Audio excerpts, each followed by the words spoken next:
Hey, how's it going? Another day, another grind through the seedy underbelly of the internet. Let's just dive right into it, shall we? 他怎么能那你快点说他呀！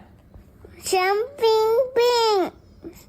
神经病，爸爸为什么是神经病？因为他是油蛮。你这个油蛮，啊，好臭！你这个臭油蛮。Oh man. 我不想要跟你和好了。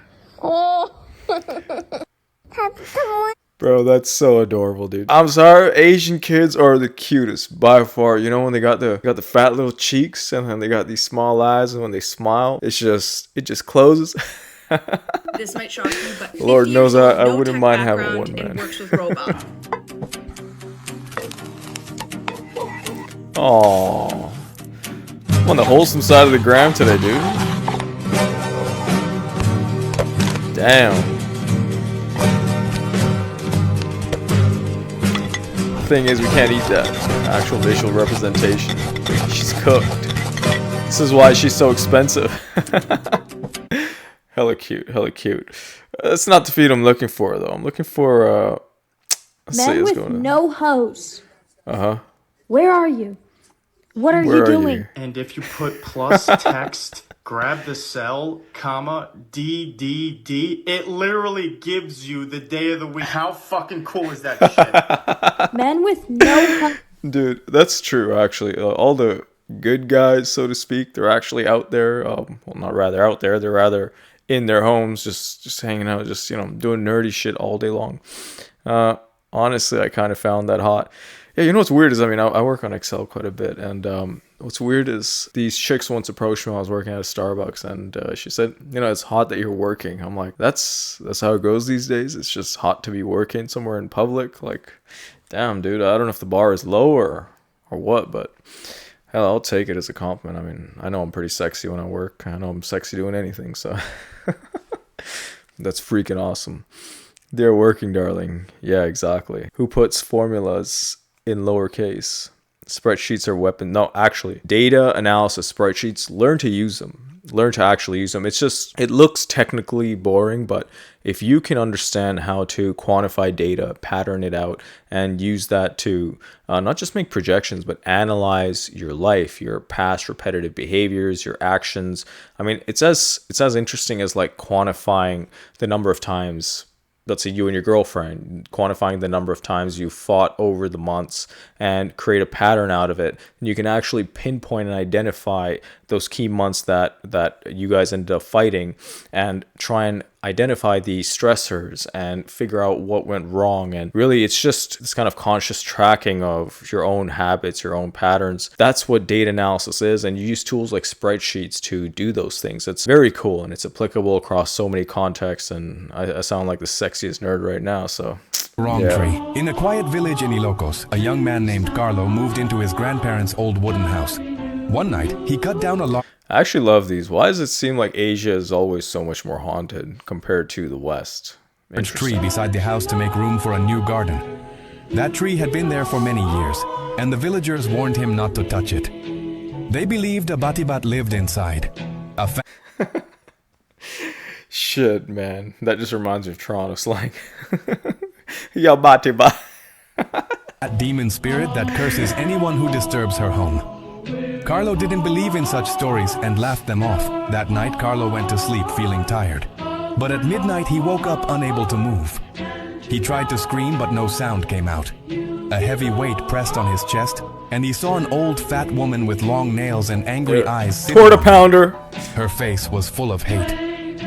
Carlo's heart pounded fast. Shit, man. If there was a fat, look, a demon showing up in my bedroom late at night's already scary as it is, but her being fat too. Goddamn. And soon he couldn't breathe. By morning, his mother found him dead in his bed, eyes wide open in terror. The villagers whispered, "The Batibat got him. He should have listened.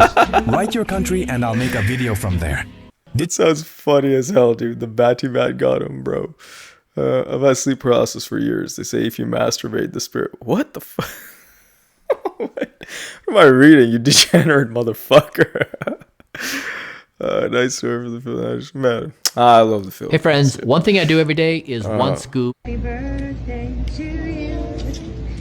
look like a monkey. You live in a zoo. Oh shit, that's pretty funny, bro. Yes. And how old are you now? Yo, 6. You're 6? You're sure you're not 60?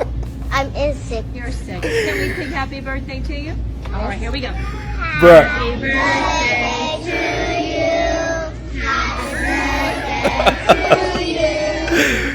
you. Bruh.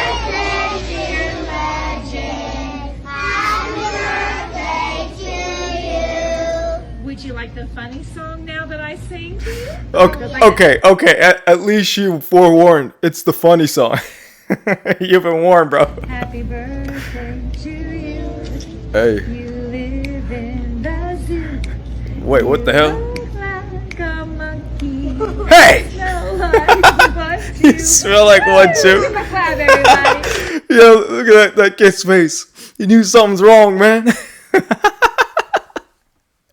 What? Where's the comments, bro? What do you mean no comments, man? Birthday to What? Bro, they banned it. That shit's so funny, dude. God damn. Okay. It is funny, though. Like, if we're being honest, that shit's pretty funny. There's no such thing as a nice and rich person. And let me tell you why Yeah. while I'm showing you my Bulgari jewelry collection. You know, when you are broke like I used to be, no one wants anything from you. Of course, you can afford to be That's nice. true. But the second you have money, your life gets flooded Because when you're nice, you're essentially negotiating through your sycophantic tendencies. Like, that's how you get into rooms. It's the please sir, you know, that kind of bullshit. When you're rich, I mean, it's not about people giving you the opportunity anymore. You're the one who provides opportunities. You build opportunities and you have leverage. The key word really there, it's leverage. Leverage makes all the difference in this world. with people who want something. Money, connections, favors, and the There you nicer go. you are, the harder they push. You know, if I say no softly, people just keep trying. Why? Because the upside for them is huge. When I used to have Exactly. really nice assistants, my kindness always get taken advantage of by people with bad intentions. She would be politely asked if they can fix the bill, and that turned into 30 minutes of pointless conversation because people now think that they can negotiate with you. For me, Yeah, that's another thing is people waste too much time, especially the nice people, people who just have, like, time is not expensive for them. People who are wealthy, time is the most valuable thing. Time is the basic construct of finance. It's the measure against which all finance, all investments, everything is valued actually. you just say, remove this, I'm not paying. No can you, no please. So it's very clear that it's an order and I'm not here to negotiate. You know what I realized? When I cut off all the can you and please in my conversations, everything gets done so effectively and I never have my time wasted anymore. I have learned that being nice has cost me more time than I will ever get back. And time is money. Now I only hire people who look clean Right. and talk cutthroat. So nobody mistakes me for an easy target anymore. Because in today's world, nice with us, weakness. When people true. try to sell me something or ask me for a favor I don't want to And there's a difference between being nice and being polite, being formal, being respectful, right? Don't confuse the two. They're two very different things altogether. Being a pushover, begging, implicitly, all of these things, you lose power. You negotiate your power, your leverage away. You have nothing. I mean, you shouldn't even be at the table if you need to do that in the first place to get anybody to do something for you. You need to go figure out how to first be on at least somewhat of a similar respectable standing. You need to have something that people would be willing to negotiate over for. Otherwise, you shouldn't be there.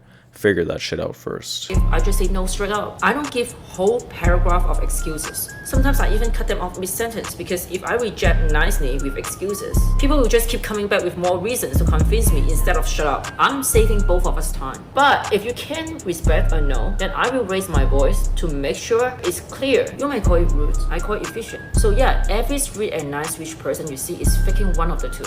Their wealth or their persona. Oh, Cap is here. I guarantee you 100% that they don't act like that in real life. You might not see That's for it, fire. but I like that. At the end of the day, Damn. Haughty with a mind, huh? To me, respect implies our form of class. There's so much power in being able to set boundaries and say no with grace without sounding pretentious or rude. Strength can be firm and still kind. Absolutely. Yeah, I already pointed all that out. That's precisely how it is. Madison, you're a kind person, a good one. You're just not a people pleaser anymore, and that's actually boundaries. boundaries. If you don't have respect for your own time, if you don't have respect for your own values, for your own integrity, why should other people do so? You need to be willing to defend it and stand on it and actually walk away from the situation if it isn't right for you. Sitting there hoping for an opportunity, pleading, begging, like maybe somebody grace, that's all fucking bullshit. You either show up with something worth providing or don't show up at all, at least not until you've figured that shit out. Baby, just and I told her I don't discriminate. I love a neurodivergent. Don't care if it's ADHD or autism, long as the head game working. If she yap too much, I do not judge. Your body is tea, you serving. I don't care if the gears in her head ain't turning. 10 in her face, you. Don't care if you schizo, little bit sick, cause I'm down for the syndrome. Or they calling you.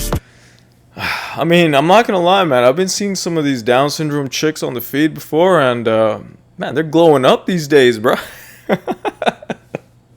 Although some people who are apparently, not with any kind of syndrome, they're still convincingly quite with the syndrome. Damn, I didn't expect this to be The Voice. This is my first time seeing who it is. I never thought I'd hear a song about Gumping It. I was ready to hear some crazy thing. Yeah, it just sounds like Male Ice Spice facts, though. You tell me to stop gooning. That's the hand we're not made to know the body. They call it shame, yet in the rhythm I find focus. The release I find truth. Perhaps gooning's not a sin, but worship a temple built by my own hands. Well, technically, it was built by your father fucking your mother. But I guess, it is a temple built by your own hands through your own effort. I really don't want to dive into the metaphysics of gooning. Don't fucking goon, bro. Goonology. Facts, though. So the truth to enlightenment... You know what? So the truth to enlightenment is gooning. Technically, in occultism, there is, and Tantra, for example, there is a road to spirituality through sex, and your root chakra is based in your goon centers. So there's some merit to that statement.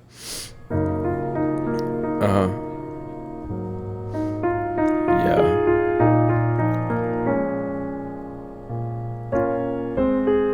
Interesting.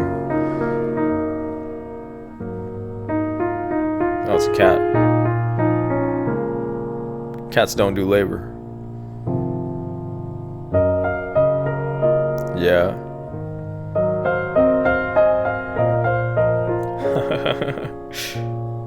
That's a sick cat, bro. What the hell kind of cat is that?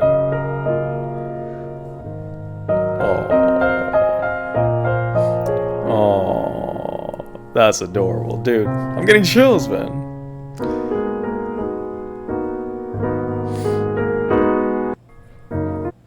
Dude, I love pussy, man. No, I love cats. Cats are amazing.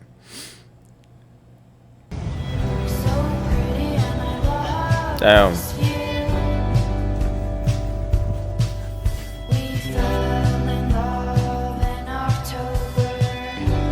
I mean,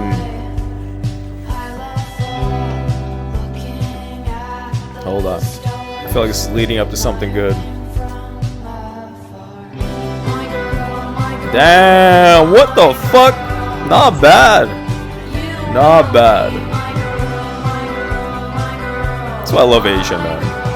The city has amazing, lovely cafes and just great places to be. The people are very polite, formal. I find them, at least. I mean, I've heard mixed things. Obviously, I'm not a local, right? Just from my experience, that's how it was. I like it. I have a great time. I love Asia. All this for USD 13 a night. Yeah. Why do people travel to Vietnam during unemployment period? I was unemployed and went last year, and make 3 unemployed friends. I think because it's one of the most affordable. Yeah. There you go.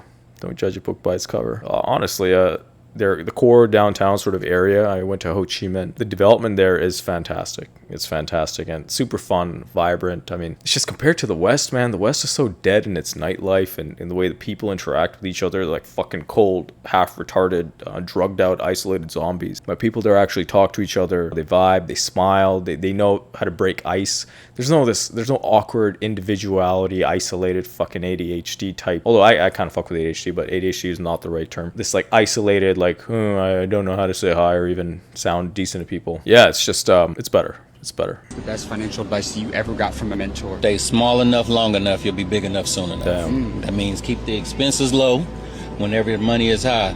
Don't be in a rush to actually get the color in. That's something I learned very painfully, is when you're in the good times, prepare for the bad times. Don't assume that it's permanent. The difficult thing is when you're in the good times, it's hard to realize that you're in the good times. Especially, I had never seen bad times until now, essentially. But now I know the difference. Now I know that when you're in the good times, you need to recognize that you're in the good times and think smart. Play it forward, because the economy moves in cycles. Money moves in waves. There's times when it's tsunamis. It's fucking crashing. It's going crazy. Other times you're in dead water still. And all the jewelry and everything like that. I was making $30,000 a month with about $3,000 or $4,000 overhead. It wasn't until I had millions saved where I was forced to go from a Kia Optima to a Maserati in that same year. That's when I bought this cash. I've started to firmly believe that you should have this sort of core base capital wealth that's essentially the engine of your financial system, whereby you don't touch that. You live off of the dividends of that thing. So for example, you have $1 million in cash, your bank, or your portfolio, your investments, whatever. They produce roughly, let's say, $100,000 per year for you. That $100,000, that's what you fuck around with. That's what you put into really high risk investments. That's the money you give to your retarded friend who's drugged out and is trying to change his life and has this crazy fucking business idea that he's going to, uproot the entirety of whatever.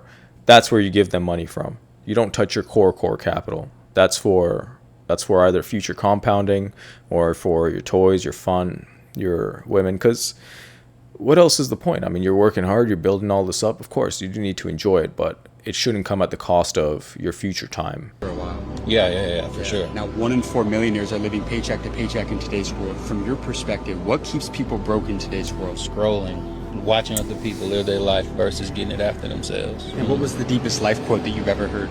I'll see you at the top because the bottom is too crowded. Yeah. But we never look down on anybody unless we're willing to help them up. But more importantly, understand this: believing that you can is way more profitable than believing that you can't. Mm-hmm.